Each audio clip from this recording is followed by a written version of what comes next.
profs quand même payés? Cours suspendus? Les réponses à vos questions sur l'enseignement à l'heure du coronavirus. Les professeurs doivent-ils se rendre à l'école? C'est l'une des mesures phares, historiques même, annoncées jeudi soir par Sophie Wilmès, la première ministre, à l'issue d'un conseil national de sécurité. Les écoles seront fermées jusqu'au 3 avril inclus, soit la veille des vacances de Pâques. Concrètement, qu'est-ce que ça signifie? Oui. On ne parle pas techniquement de fermeture d'école, mais de suspension de cours, nuançait Sophie Wilmès, ce matin sur la première. Les professeurs ne sont donc pas en congé. Ils sont payés et pourront assurer les garderies. Précision, les profs ne sont donc pas en congé, ils sont payés et pourront assurer les garderies, on l'a appris jeudi soir. La mise en place d'un service d'accueil devra être organisée pour les enfants dont les parents travaillent, par exemple dans le domaine des soins de santé, et pour les enfants dont il n'est pas possible d'organiser une garde autre que les grands-parents. Les écoles ne sont pas fermées, insiste Sophie Wilmès interrogée à ce sujet sur la première, elles sont ouvertes pour les parents qui sont vraiment dans l'impossibilité de garder leurs enfants, avec une priorité pour les parents qui travaillent dans les soins de santé. Je tiens à offrir à tous les parents qui en ont besoin une solution pour accueillir leurs enfants, affirme pour sa part Bénédicte Linard, ministre de l'Enfance en Fédération Wallonie-Bruxelles. Je pense particulièrement à toutes celles et ceux qui seront en première ligne face à la crise sanitaire, hôpitaux, généralistes, transports, magasins. Reste à savoir comment le tri sera fait entre les enfants dont les parents travaillent dans une profession essentielle et ceux qui ne font pas partie de la liste. Sans compter les professeurs qui ont eux-mêmes des enfants et qui devront aller travailler. Sur ce point, on manque de réponses concrètes. Je pense aussi aux parents, notamment aux familles monoparentales, qui, sans les milliers d'accueils, n'auraient pas d'autre solution que de faire appel à nos aînés que nous devons protéger. Dans ce contexte inédit, je serai aux côtés des ACCUEILLANT et des crèches et, avec l'ONE, je serai là pour les accompagner face à toutes les difficultés qu'elles pourront rencontrer, hasarde Bénédicte Linard. Je tiens à offrir à tous les parents qui en ont besoin une solution pour accueillir leurs enfants. Je pense particulièrement à toutes celles et ceux qui seront en première ligne face à la crise sanitaire, hôpitaux, généralistes, transports, magasins. Diekovi soulignement 19 Sophie Wilmès a apporté la réponse ce vendredi matin, sur les ondes de la première.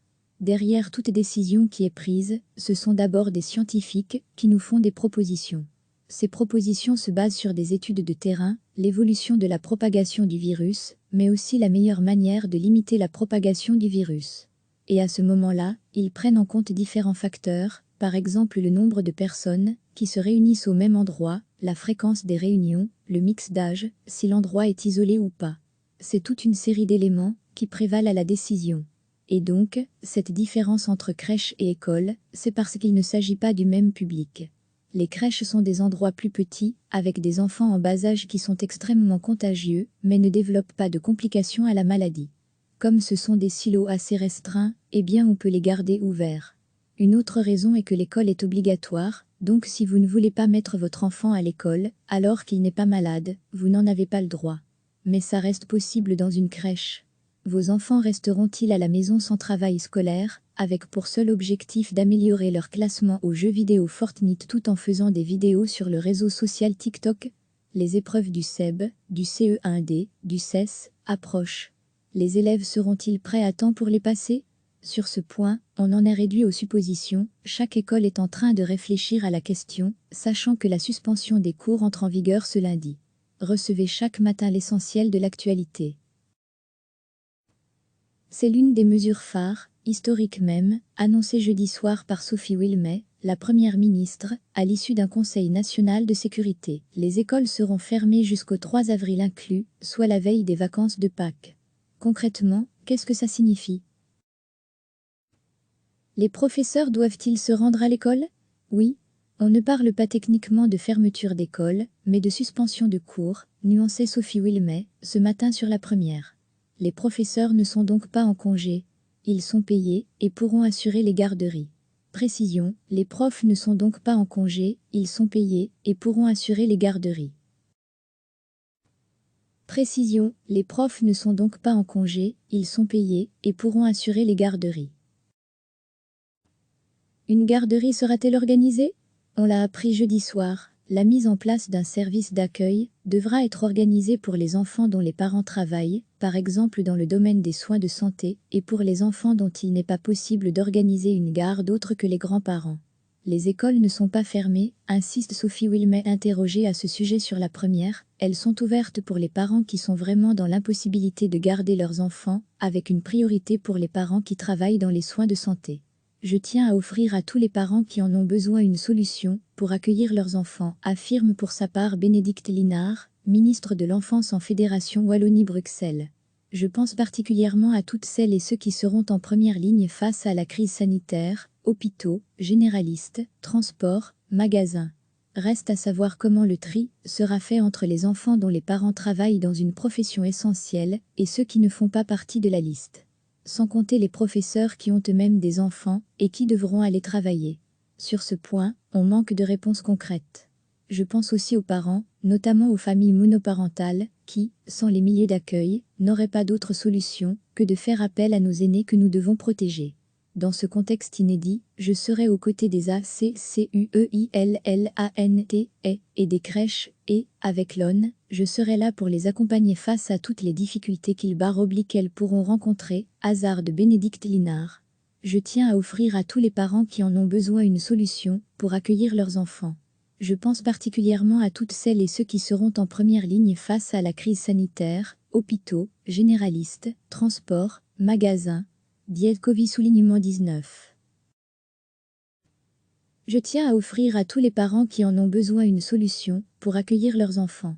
Je pense particulièrement à toutes celles et ceux qui seront en première ligne face à la crise sanitaire, hôpitaux, généralistes, transports, magasins. Covid-19. Pourquoi ne pas avoir fermé aussi les crèches? Sophie Wilmay a apporté la réponse ce vendredi matin, sur les ondes de la première. Derrière toute décision qui est prise, ce sont d'abord des scientifiques qui nous font des propositions. Ces propositions se basent sur des études de terrain, l'évolution de la propagation du virus, mais aussi la meilleure manière de limiter la propagation du virus.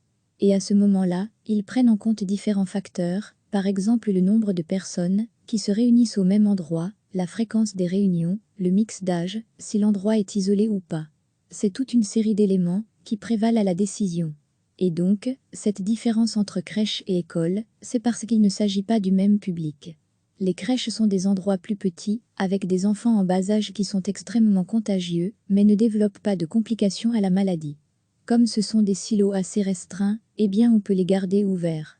Une autre raison est que l'école est obligatoire, donc si vous ne voulez pas mettre votre enfant à l'école, alors qu'il n'est pas malade, vous n'en avez pas le droit. Mais ça reste possible dans une crèche. Les élèves restés à domicile auront-ils des devoirs à faire? Vos enfants resteront-ils à la maison sans travail scolaire, avec pour seul objectif d'améliorer leur classement aux jeux vidéo Fortnite tout en faisant des vidéos sur le réseau social TikTok? Les épreuves du SEB, du CE1D, du CES, approchent. Les élèves seront-ils prêts à temps pour les passer? Sur ce point, on en est réduit aux suppositions, chaque école est en train de réfléchir à la question, sachant que la suspension des cours entre en vigueur ce lundi. Cliquez sur s'abonner pour recevoir les dernières nouvelles.